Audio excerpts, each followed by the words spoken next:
Hey everybody, Joe Diamede here from Joe's Philosophy.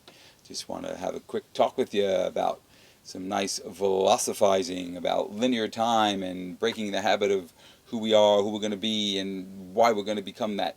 And those of you who do watch my channel, you know that I usually wear a bicycle-orientated T-shirt with all of my on my philosophy channel, and I am wearing an Alaska '85 T-shirt, which doesn't really have much to do with bicycles, maybe.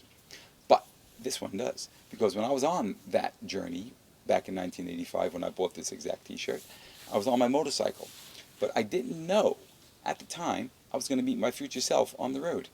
And just perchance, I met a cyclist from New York, White Plains, New York, rode his bicycle. We were on the Alcan Highway together back in 1985, and there he was. And I looked at him and I said, "Whoa, a loaded bicycle! Wow!" I had passed one or two of them in my journeys back in the lower 48, and now I seen this guy, and he was from New York. Had a chat with him quickly as we were riding up the road. We both congratulated each other on the epic journeys we were both on. Me on my motorcycle, him on his bicycle, and I rode away thinking, "Wow." And I didn't put myself into a box and say, "Oh, I would never do that," but I just never thought in that way. But I didn't know then I was looking and meeting my future self. Because 2 years later, as I was living in Japan, which again, I never would have thought I was going to live in Japan. Again, I was a dude from the Bronx, crossing America. I was a school teacher. I've been doing a few different jobs, but at that point when I left for that journey on the motorcycle, I was a school teacher, and I thought I was going to go back to New York, but a broken wrist and living in California, meeting some people who told me to go down to Guatemala and Mexico and do some traveling, and traveling without my motorcycle for the first time, discovering autonomy. It led me down a path that took me to Japan in 1987, where I was on my way to buy a motorcycle, and I wound up buying a bicycle because I saw my first mountain bike. So, life was constantly changing. There it was. I was the motorcycle in my head. I was going to go get it, and I come home with a bicycle instead. And that bicycle, changed my life because it just put me on this path of teaching English in a bicycle shop there, learning the mechanics, and I wound up in subsequent years being managers of bike shops, owning my own two of my own bike shops. I learned economics through my cycling. I learned business through my cycling. All of these things because I didn't keep myself locked into this linear thinking of this is who I am, this is who I will be, therefore I'm a guy from the Bronx, and these are my choices.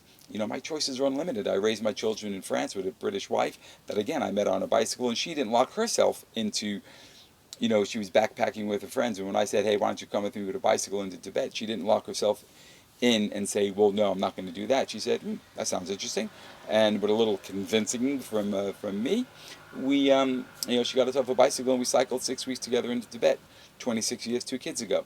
So what I'm saying in this philosophical little rant is, don't lock yourself in, don't limit yourself. Break that habit of being yourself and thinking, "Here I am, here I was born, here I will be, this I will do." No. Or my dad had this disease, or my mom had that disease, so therefore so will I. No. There is so much work going on in epigenetics and just changing those ideas. And I'm reading a book from Joe Dispenza right now, breaking the habit of being yourself. Even talking about breaking the whole linear timeline that we live in, and even changing the past. But it gets crazy esoteric for me. But changing the future. Just look at that future. Don't let whatever a health problem or anything determine what you are going to be or want to be in 3 weeks, 5 weeks, 5 years. Don't let it keep you in a place you don't want to be. Because as the last couple of years have showed us, with everything we've been through, there's so many different ways to move ahead in those tough times, and people chose to do different things and chose different health options, and we've moved through it as a family. Unfortunately, a family that had a lot of quarrels, and we quarreled only because we let ourselves be put into boxes and maybe follow people who wanted to put us in boxes and make us think a certain way. There are so many different ways to live our lives, so many different ways to look at health, so many different ways to go through this linear life we do live. But it doesn't mean because you are A now you're going to be B later and C later. No, we could change that. I've been a long distance cyclist. I've been a motorcyclist. I've been a rider. I've been a builder. I built this building you can see behind me. I've built so many custom bikes in the last 10, 15 years, and and the amount of houses I've been involved in building, and all the things around my house. And I've written, like I said, I've written books, a couple of books, one on economics, one on getting people to talk to each other, one about my travels, and I'm working on two others right now. But that doesn't mean I'm Joe the writer. It doesn't mean I'm Joe the builder. It doesn't mean I'm Joe the cyclist. I'm Joe. I'm Joe the human being. I'm Joe the person exploring the planet. I'm Joe the person, which I have no idea who I'll be in a couple of years. When I met that cyclist, when I was a motorcyclist, I had no idea that I would be on a bicycle touring the world just 2 short years from then. And then when I was crossing America, even before that in the 80s, and people would stop in RVs when I was in these rest areas freezing, and they pull in an RV, and I just looked at them, RV. I had no idea that in 2016 or 17 I would be in that RV that wasn't even built in 85. It was an 89 RV. I had no idea that I would be doing that with my family, have the time of our life going across America for those 14 months in that RV. And then, step ahead, even on that journey, I met a guy who was doing bike packing. And I was thinking, bike packing, that's a funny way to travel on a bicycle. How about racks, panniers, nice tent and everything. But then over the years, I've met more and more bike packers in this part of the world. I see it often. And, I'll scan. You can see just a little bit of the bike. I've had this bike for well over 25 years now. And just as long as I had my touring bike almost. And, I'm experimenting. I'm like, hey, don't hold yourself in, Joe. Every time I've gone on a tour here, I use my loaded touring bike. I'm going to try a little bike packing, and I'll scan the bike after this. On a little video, I'll just show you how cool it is with the bike packer and the frame itself without any racks. And I'm just waiting for a couple little bags for the forks, and who knows what's going to happen. So don't box yourself in. Always philosophize. Always think, what am I going to be next week? I have no idea.